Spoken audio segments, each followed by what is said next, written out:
Hey, what's up guys? Elite Drago here today, and doing a updated deck profile for the Sacred Beast. And I know that on the first video that I did for this deck, that near the end, the video actually got cut short. Most likely it's because, one, my phone was dying, and then number two, the video was kind of long, it was about 25 minutes. So I'm going to try to keep this video about 20 minutes, maybe less. I'm trying to really aiming for less, maybe about 15 minutes. So if I start moving a little bit quickly through this video, like for certain things, that's most likely why. So without further ado, I'm just going to hop right into it. I'm not going to waste anybody's time, and hopefully you enjoyed this video. Also, in the comments below, let me know what you guys are looking for. And also, please like, comment, and subscribe, and turn on notification bells for future content. Alright? So I'm going to hop right into it. So first off, I run the new guy of the structure deck here. Two of the Raviel of Phantasm, Shimmering Scraper. This is literally kind of like your honest of the deck, but just specifically for Raviel. And also, his secondary effect is that, of course, when he's in the graveyard, you can tribute one monster in your field and basically recur him back to your hand. So I mainly just run two of him, just literally for just draw speed, so I can get into my hand a little bit quicker. But also, there are cards in the deck that can actually search him to my deck, to my hand. So, I mean, in the future, I might dim him down to one, all depending on what I feel like doing with the deck, and if there's anything else I want to add in.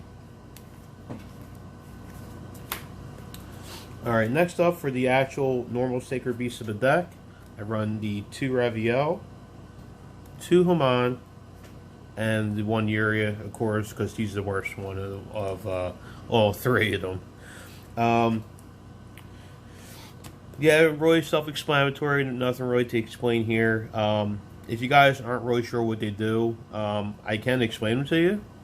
So the Raviel here, you need 3 Fiend type monsters to summon him out. And literally you can tribute one monster on the field, and he basically gains that monster's attack on top of his own. So, and then the Shimmering Scraper here, his first effect is that literally for Raviel, you can discard him from your hand and then double whatever Raviel current attack is. So if with him, if you tribute like Haman or another monster has 4,000 attack or lower, whatever attack your current attack is after that, Shimmering Scraper doubles that current attack. So literally, the type of build that I'm going for is kind of like a stall build, stall OTK build. So that way I can either stall if my opponent's trying to stall me, or if they're not doing that, if they're being aggressive, I can kind of stall until I get what I need, and then basically OTK them. So a part of that stall aspect is the, of course, the Slave for the Sky Dragon. Just for the simple fact that the field spell, it lets me draw 2 cards every turn, and I also play a trap card that lets me draw 1 card per turn. When I send a monster from my field or my hand to the graveyard, it lets me draw 1 card. So basically, he's actually very viable with that kind of build, because it's very easy for me to maintain hand count. So a lot of online gameplay that I actually had him at like 6,000, and I had like a full field of monsters. And each time my opponent would go to normal summon a monster, and they would happen to be under 2,000 attack, as soon as that attack would hit 0 because of his effect, that monster would be destroyed as a result. So I run 2 of him just for the simple fact. I do also run the Earthbound fill spell, because when that fill spell is destroyed by card effect, it lets me add 1 divine monster from my deck to my hand. So I just run 2 just to increase draw speed, and yeah, it helps with the kind of like stalling a little bit for when my opponent normal summons monsters, basically just wipes them off the field for me. So next up, I do run the Puppet Master, just for kind of like later game, or if my opponent clears my field. I I am able to, get out one of my lower level monsters and then distribute that lower level monster for him. And then basically what he does is he's able to special summon 2 Fiend type monsters from the graveyard. And basically you can still use their effects, but they can't attack. So most likely, the guys that I bring out off of him is the Dark Summoning Beast, which I run at 3. And I also run the Chaos Summoning Beast. So with these 2 guys here, I usually use him to basically bring them back from the graveyard. And I can still use their effects once they're brought back. But of course, I can't attack with them. And you really wouldn't want to attack with them because they're both 0 attack anyway. So it kind of works out in my favor. And with the Dark Summoning Beast, the Dark Summoning Beast lets you special summon, Raviel, Haman, or Yuria directly from your main deck to the field. And then the Chaos Summoning Beast lets you summon Yuria, Haman, or Raviel from your hand to the field. Now, with Dark Summoning Beast, the only downside is once you summon one of the Sacred Beasts through his effect, you cannot attack that turn at all. And the upside is with the other guy, the Chaos Summoning Beast, is that you can actually still attack. So they both have a banish effect. His banish effect is that you can banish him and then add 1 Yuri, Haman, or Raviel directly from your deck to your hand. Or literally any card that specifies their name in the text directly from your deck to your hand. And the Chaos Summoning Beast, when he is banished, he lets you add 1 field spell directly from your deck to your hand. And that field spell is Fallen Paradise. And Fallen Paradise is a field spell that lets me draw 2 cards every turn as long as I control one of the 3 Sacred Beasts. So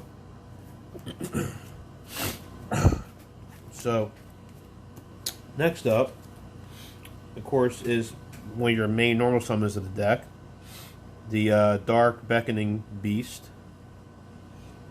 And basically what he does when he's normal summoned, he literally adds any card that specifies Haman, Raviel, or Yuria's name in his text, or Haman, Yuria, or Raviel themselves, directly from your deck to your hand. So with this deck, there is a lot of synergy around the Sacred Beasts, because you have many ways to either add him to your hand, special summon him to the field. This structure deck that came out has really increased the playfulness of the Sacred Beast, because before you couldn't really do anything. You had to run each of the Sacred Beasts in their own specific decks. You couldn't run them together. You had Haman, you would use Crystal Beast, because when the Crystal Beasts go to the spell and track card zone, they're considered continuous spell cards. And then with Raviel, you had to use Layer of Darkness builds. Because everything's Fiend. And then with Haman, you had to use, Yuria, you had to use decks that mainly run a whole lot of back row and continuous, continuous traps. And the one deck that I can only think of is True Dracos, because they do have a lot of continuous trap cards that they use in that deck. So you would actually be able to use him in there if you wanted to do that. But with this, if you just want to run purely, a Sacred Beast deck, then now you can, because they came out with a lot of support for it. So the last monsters that I run, and of course it's literally one monster, but it's multiple cards. My buddy here, Exodia. So, like I said though, I do have a way of stalling. So I do try to stall sometimes if my opponent runs Mystic Mind builds for either Cyberse or whatever other deck it is that they're using. A lot of times I come up against like burn decks where they do Mystic Mine and then they try to burn you with spell and trap cards. But so usually when that happens, I'm like, okay, well I'll just use my engine that lets me draw cards, and I'll just continue to draw cards until I draw into Exodia. So I do also run the Dark Eruption, so just in case if I have to discard a piece of Exodia for some reason, that I could just recur it right back to my hand. Alright, so first up, I'm going to just play out the couple of the One-Offs that I run in the deck. And that is the Dimension Fusion Destruction, Super Polymerization, Rotation, or Set Rotation, sorry, and Terraforming. So these are literally the only One-Offs I run in the deck that are spell or traps. Or I think actually only a couple few that I run. I believe there are some traps I do run one of. But so literally, the reason why I run one of the actual fusion spell for the Sacred Beast is because it banishes them out of play or removes them from play. So most of the time, you really don't want them being removed from play unless you're going for game. So if you're going for game, you know that your opponent doesn't have really anything left to really stop you. You usually just use this to go for armor tile, and armor tile basically becomes 10,000 attack when it's your turn, and basically just go for a game with that. Super Poly is just mainly there for mirror matches because as of right now, there's not a lot of actual face-to-face tournaments. I have been doing a whole bunch of online dueling through Yu-Gi-Oh! Pro 2, and from the experience that I had on there, I've been actually going up against a lot of mirror matches. So I figured Super Poly would be a good tech card to put in there just for literally for that reason. And of course the Set Rotation and the Terraforming are really just so that I can get to my field spells a little bit quicker, because I do run two different field spells in the deck.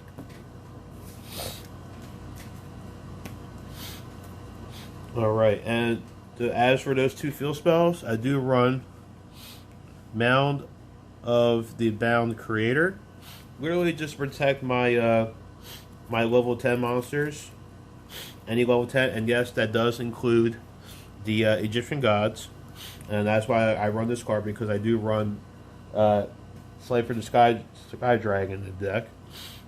And of course the other field spell that I run is the Fallen Paradise. So literally, they both protect the Sacred Beast from being targeted or destroyed by card effect. The only difference between the two is that one, with this, when a level 10 monster destroys a monster by battle and sends it to the graveyard, you inflict 1,000 points of damage to your opponent. Now, if you did that with Haman, and when Haman destroys a monster by battle and sends it to the graveyard, his own effect states that he also inflicts 1,000 damage to your opponent. So you can inflict an additional 2,000 points of damage to your opponent if you have this field spell on the field along with Haman, and you attack over a monster. You do 2,000 damage extra on top of whatever battle damage you do to your opponent.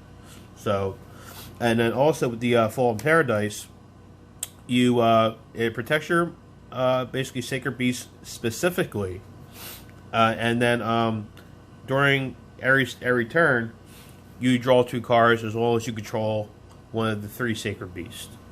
So, literally, I mainly just use the first field spell, basically when I'm going for game, and then I use the Fallen Paradise one more often than I use the Bound Creator one.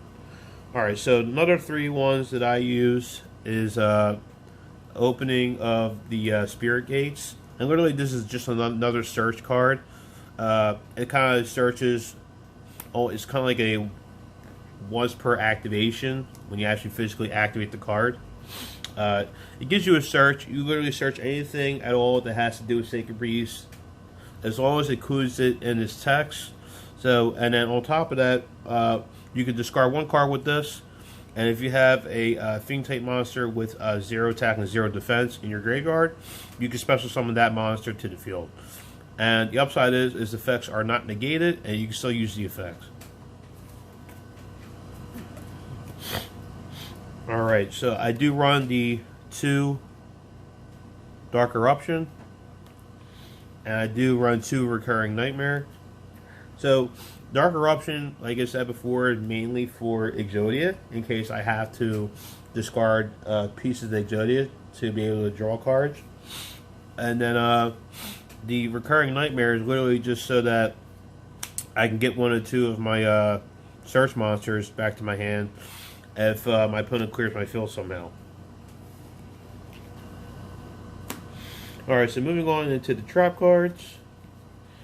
First up, I run the 2, Waking of Sacred Beast. Awakening of the Sacred Beast. My God.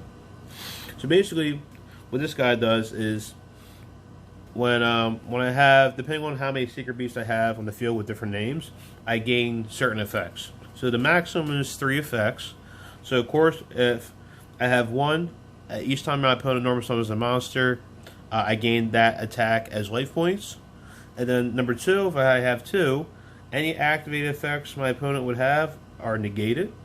And then 3, any monster that would go to my opponent's grave are banished instead. So, and then also I do run the Factory of More Production. And this is one of the trap cards I was talking about before that just lets me send a monster from my field or my hand to their graveyard and lets you draw a card. So literally per turn, with the fill spell and that trap card, I draw 4 cards a turn. That includes the draw phase. So when I draw for my turn, I can use the trap card, and I can also use the fill spell. So I literally draw 4 cards a turn. And then I also use the Hyper Blaze just for recurring the Sacred Beast either to my hand or actually to my field. So to explain that in further detail, once per turn I can discard 1 card from my hand, and as long as I have a Sacred Beast in the graveyard ahead of time. So I can discard 1 card from my hand, target a Sacred Beast monster in my graveyard, either add it to my hand or summon it to my field, ignoring the summoning conditions. And on top of that, I can still attack with that monster. So that is actually pretty cool, because with this, I can actually, like, if you want to, you could do a Light Storm build, basically just mill them into the graveyard, and just summon them back to the field off of this effect.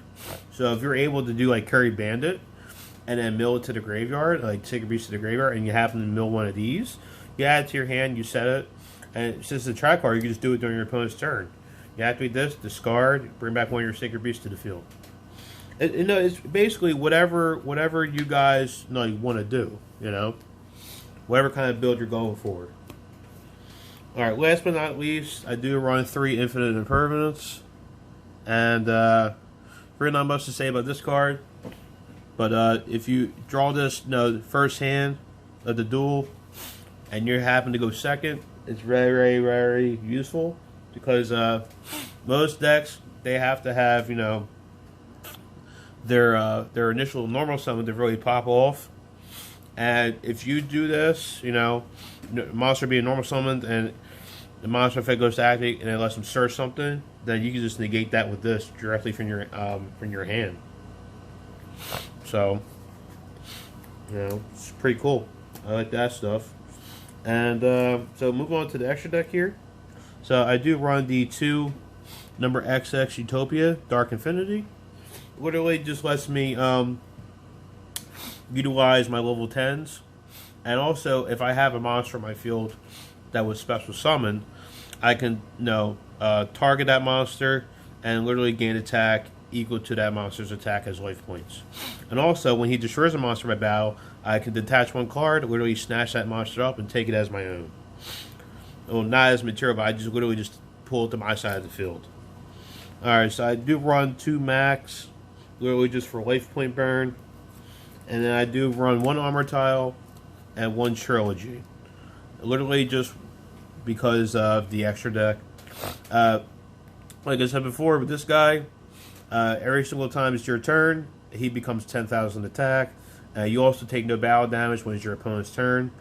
And then with this guy, I can target a monster that I believe that was special summoned, and on my opponent's side of the field, attack position monster, and literally inflict half of the attack to my opponent as effect damage. So really, that is really it for the deck profile here, guys. I am running on about 20 minutes here, so I'm going to wrap it up and call it here. So yeah, I hope you liked the video, guys. Comment down below. Also, please like, comment, subscribe, notification bell if you can.